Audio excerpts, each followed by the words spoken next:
What a week it has been. What a week. This is even almost empty. It's 4 a.m. 4 a.m. in the morning. I'm about to put on my eyebrows. I don't know why I'm putting on my eyebrows. 4 a.m. should usually be the time that I'm taking off my eyebrows. But today we are putting them on at 4 a.m. because Paul got invited to a race event 3 hours away, dude. It's in the desert. We found out while we were in the East Coast, and I was like, you know, why not? Why not? Especially since he's been wanting to drive this track. But the important thing this time is, how is my week? It was crazy. I got back from my vacation, and then the following day, my dog died. This is the last dog out of the 4 original dogs I had when I was growing up, so it kind of sucks that he's dead, because then that means that's the end. I mean, I have 2 more dogs, okay? But it's different when it's like your first dog. One of your first dogs.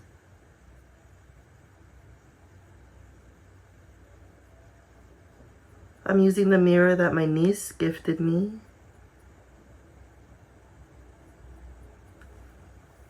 Last night, we went to Target to get ready for our road trip today to the racetrack. My eyebrows look so good. They look so good. Just for Target. So let me see if I can copy those same eyebrows that I did last night. It sucks that my dog died. His name is Beethoven. A little Shih Tzu. But I figure, dude, he's already 16 years old. That little fucker needs to just rest now. Even though I miss him so much.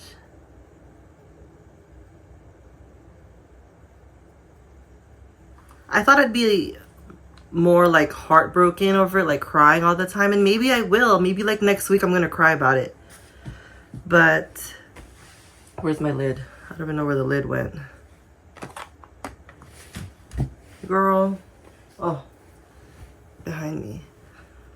But either I'm a bit used to my dogs dying because of old age, or because it hasn't hit me that my dog's dead.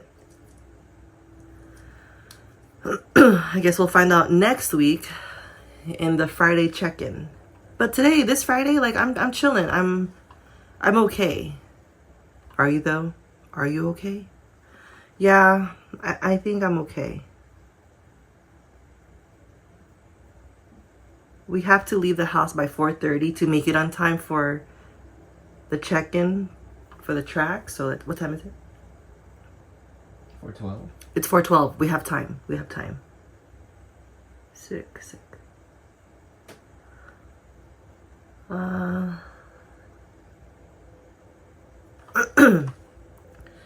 Another thing that was crazy this week was I opened up to my sister. Like, we get along fine, right?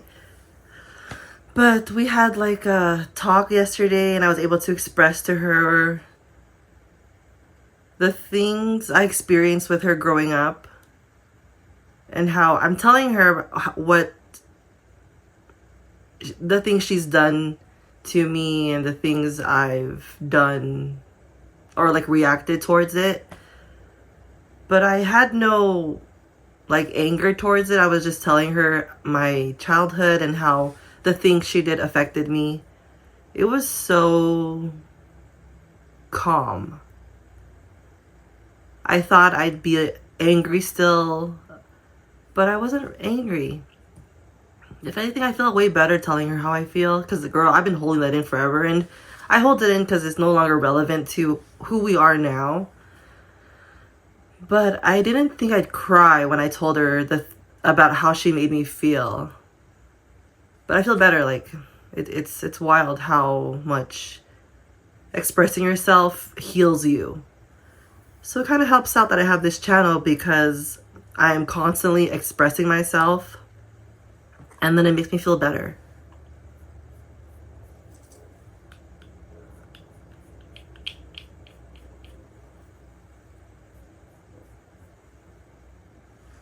I don't think they look like my eyebrows look like distant cousins. Let's see. One good thing about Beethoven's death is that I learned how to accept condolences. I usually don't like condolences. They annoy me.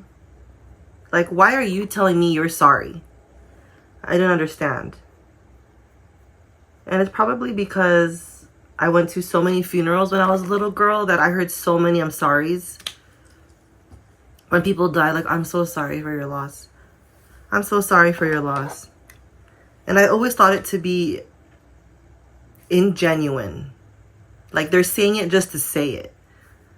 So ever since then, since a little girl since Beethoven died, I was totally against condolences. But I was staring at my books the day that he passed away.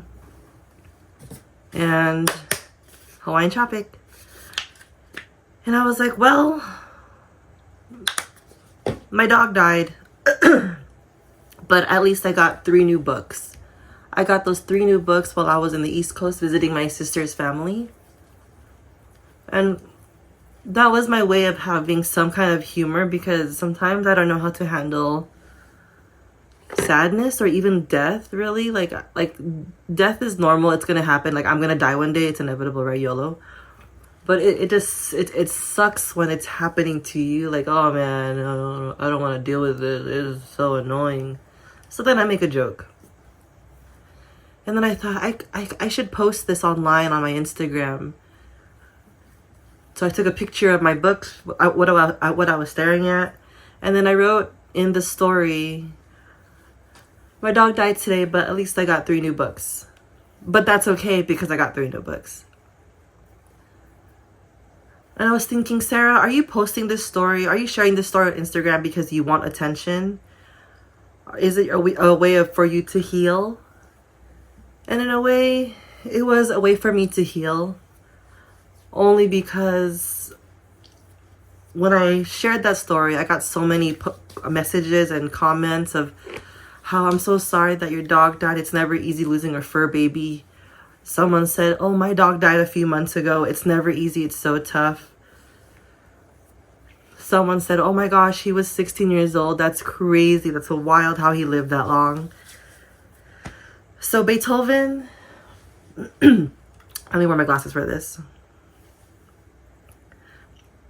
Beethoven taught me how to appreciate condolences, that saying sorry, some people do mean it. And then of course there are some people who don't, but like, why focus on the ones who don't mean it? Focus on the ones who actually mean it. Like, oh fuck dude, that sucks. Like, it sucks when your dog dies. And I think because I shared my emotions, or I was able to relate to others with their emotions of their dog dying, or even understanding that, I feel a lot better. Like, obviously I'm still a little bit shaky voiced, but I bet I probably would have been worse if I didn't express how I felt. And it's never easy losing a dog, dude. It sucks. It sucks. But what are you gonna do? You know, what are you gonna do? So that was my week. I got back home. My dog died. I expressed my emotions to the world about death, because I don't like talking about death, only because it makes the mood go down, and I don't want to be that person that makes the mood go down. Which is perfect of why I have this channel, because I'm able to express myself without any feeling. I mean, like, yeah, I'm bummed, but I won't feel bad if I make you bummed because it's not in like real life. This is pretty much my personal diary, right? At this point. That's why I'm very grateful that I have this channel, because I would probably not talk about this in public to a friend or something. I don't want to be the Debbie Downer. But that's the thing, like, where did that come from? Where did talking about death become such a sad thing? Why is death so sad? And that's something I want to figure out so that I don't have to stick to talking about my feelings just here with you. But I kind of like keeping it intimate with just me and you, because then, I mean, no one else knows what's going on in my head.